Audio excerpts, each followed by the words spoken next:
Espace TV.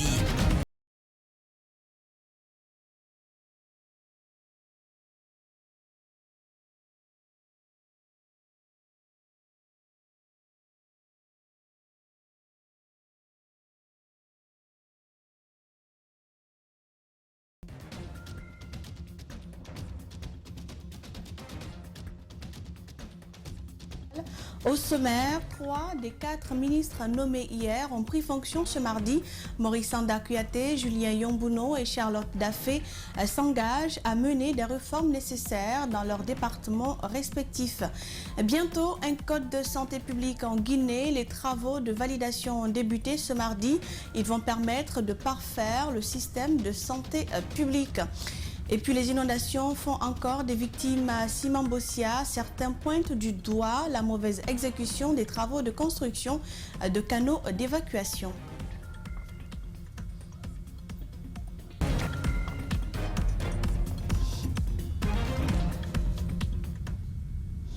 Bonsoir à tous et bienvenue. 4 nouveaux ministres ont été nommés par le président de la transition en République de Guinée, Mamadi Doumbouya, à travers une série de décrets lus tard dans la soirée du lundi à la télévision nationale. Il s'agit de Julien Yombuno, Mamadou Paté Diallo, Maurice Sanda Kouyaté, Charlotte Daffé.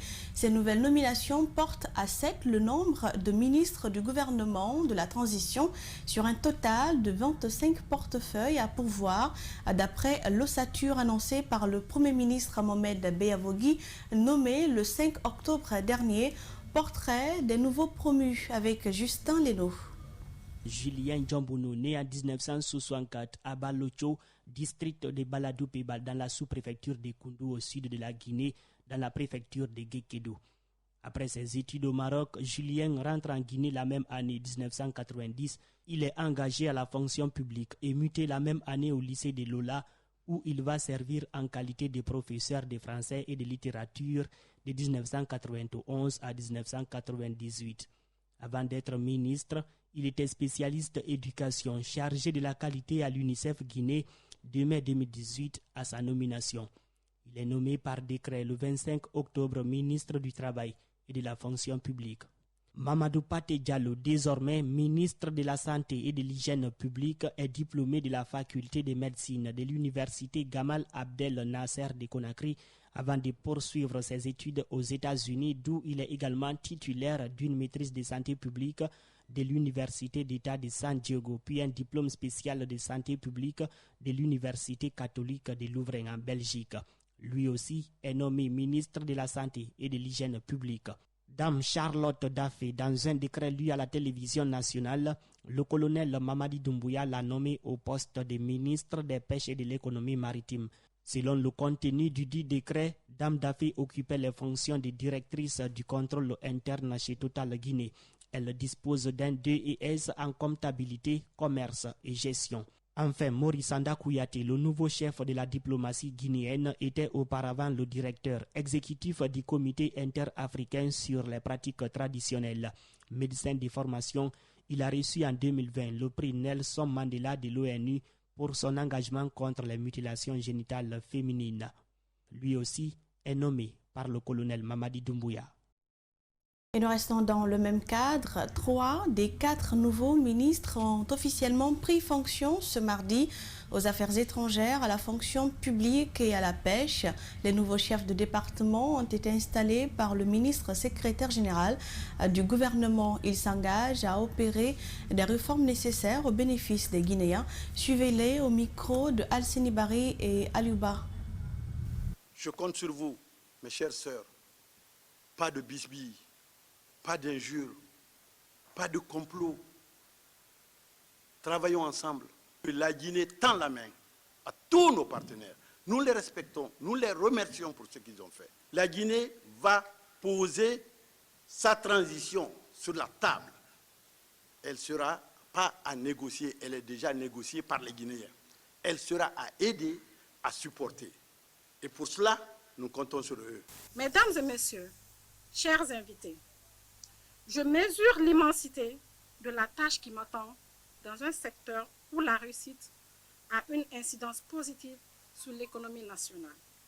À cet effet, je voudrais humblement chères collaboratrices et collaborateurs, solliciter votre disponibilité et votre engagement à m'accompagner dans cette noble mission. Je voudrais tout simplement pouvoir compter sur mes prochains collaborateurs pour qu'ensemble, nous puissions mener à bon port l'exaltante mission qui nous a été confiée, tout en gardant à l'esprit que nous sommes bien le ministère du Travail. Si nous ne travaillons pas, nous ne pourrons pas demander aux autres de travailler. Et que nous sommes aussi le ministère de la fonction publique, donc d'un service éminemment public qui n'est ni notre entreprise privée, personnelle, mais qui doit être au service absolu de toutes les populations guinéennes, sans discrimination. Les ministres déjà nommés par le colonel Mamadi Doumbouya sont méconnus des Guinéens. Ce sont des propos de Mamadou Sylla tenus ce mardi. Nous vous proposons de l'écouter. Pour le président de l'UDG, les ministres déjà nommés sont méconnus du grand public et ne connaissent pas les véritables problèmes du pays. Il trouve que c'est une réalité qui a joué contre la gestion de l'ancien président Alpha Condé. Mamadou Sylla déplore la lenteur dans la mise en place du gouvernement de transition. Pour lui, avec cette allure, la transition risque de s'étendre sur plusieurs années. Tous les éléments qui viennent comme ministres maintenant, ils sont tous viennent quand même des Nations Unies et autres. Il faut connaître la Guinée aussi beaucoup, pour connaître les Guinéens. Et ça a embêté vraiment le gouvernement ou le président Alpha. Toutefois, le président de l'UDG salue les actions déjà menées par le CNRD depuis sa prise du pouvoir. En première ligne, le gel des comptes. Lui-même dit avoir été victime de gel de biens lors du régime précédent. Tout ce qui est bien de l'État, on peut le récupérer. Et je crois que même l'ancien président Saki l'a dit, moi j'avais beaucoup d'infrastructures de l'État tels que des grands magasins au niveau de même port. Bon, il a récupéré tout. Dès le lendemain du coup d'État perpétré par la junte le 5 septembre dernier, l'UDG a soutenu la prise du pouvoir par le CNRD. Récemment, il a fait un mémorandum composé de 3 principaux axes, dont la durée de la transition fixée à 2 ans, le nombre des membres du gouvernement à 25 et la composition du CNT à 150 membres. C'était un reportage de Rosaline Gotomonimou et Yacouba Traoré. Autre volet dans cette édition, la Guinée sera bientôt dotée d'un nouveau code de santé publique. Des cadres du ministère de la Santé se sont réunis ce mardi pour entamer les travaux de validation du dit document. Ce nouveau code devrait permettre le système de santé publique. Suivez les détails avec André Mossimilimono et Tierno Sadouba. Le nouveau code de santé publique sera adapté aux réalités du moment et aux nouvelles maladies qui sévissent en Guinée et dans le monde. Pendant 4 jours donc, ces acteurs de la santé se pencheront sur l'élaboration de ce document qui pourrait renforcer le système de santé publique en Guinée. La situation pandémique que nous vivons avec la COVID-19. C'est prenant en compte cette situation, et particulièrement celle que nous avons vécue dans notre pays en 2014, que le ministère de la Santé s'est rendu compte que le premier code n'était plus adapté au contexte. Cette réalité est encore d'actualité et nous impose donc d'avoir un nouveau code de santé publique. Le nouveau code de santé publique prendra en compte tous les paramètres de sorte que les défaillances au niveau du système de santé guinéen soient résolues. Il n'y a pas de guide des patients qui doit permettre aux patients, par exemple, quand il vient dans une structure hospitalière, il a des droits et des obligations que nous devons faire respecter, que les professionnels de santé doivent faire respecter. Donc en inscrivant cette innovation dans le nouveau code de santé, c'est comme si les autorités sanitaires du moment prennent en compte les soucis ou le constat ou tout ce qui est dénoncé aujourd'hui par notre population. Le représentant de l'OMS a quant à lui salué l'initiative et fonde l'espoir que les populations guinéennes bénéficieront des soins de qualité les années à venir à travers l'élaboration de ce document. La contribution des uns et des autres va nous permettre d'avoir un document de qualité qui pourra permettre au ministère, les 10 prochaines années à venir, de fournir les soins de qualité. L'ancien code de santé publique en Guinée existe depuis 1997 et n'a jamais bénéficié d'aucun changement. Depuis quelques jours, le torchon brûle entre le maire de la commune de Matoto et ses conseillers après un conclave avec la gouverneure de la ville de Conakry. Ce mardi, un terrain d'entente a été finalement trouvé et qui devrait permettre de mettre fin au bras de fer. Antoinette Dédé, Onivogui et Amara Alexila nous en disent plus. Le maire de la commune de Matoto, Mamadou Batos Camara, et les conseillers communaux ont finalement trouvé un terrain d'entente à l'issue de leur entretien avec la gouverneure Mawasila. Les conseillers menaçaient de destituer le maire pour mauvaise gouvernance et manque de communication. C'était le manque de transparence. Ce n'était pas un problème, comme les gens le disent, partage d'argent. Non, il gérait et n'informait pas les autres. La réunion a permis de démêler les divergences. Le linge sale a été lavé en famille, rassure le porte-parole des conseillers.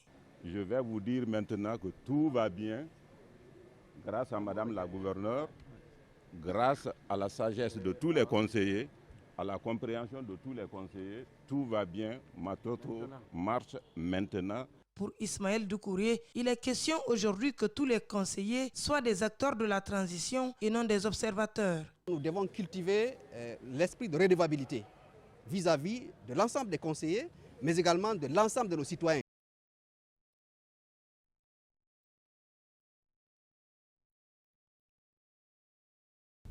Le dossier colonel Mamadou Alpha Barry devant la Cour suprême ce mardi. Les avocats du condamné ont introduit une requête à la Cour suprême pour des fins de sursis à l'exécution contre l'arrêt numéro 24 de la Cour d'appel de Conakry. Le compte-rendu de Ali Badara Camara et Alseni Camara. Il est condamné à 4 ans de prison ferme à la Cour d'appel de Conakry et au paiement d'une amende de 140 millions de francs guinéens pour vol aggravé. Le dossier du colonel Alpha Barry a refait surface devant les magistrats de la Cour suprême de Conakry après une requête des avocats de la défense. Si la loi n'est pas appliquée, donc nous on continue. Puisque la loi n'a pas été appliquée dans sa totalité, c'est pourquoi nous avons pris le pouvoir la Cour d'appel pour la Cour suprême. Donc c'est pourquoi nous sommes devant la Cour suprême pour l'application stricte de la loi, c'est tout.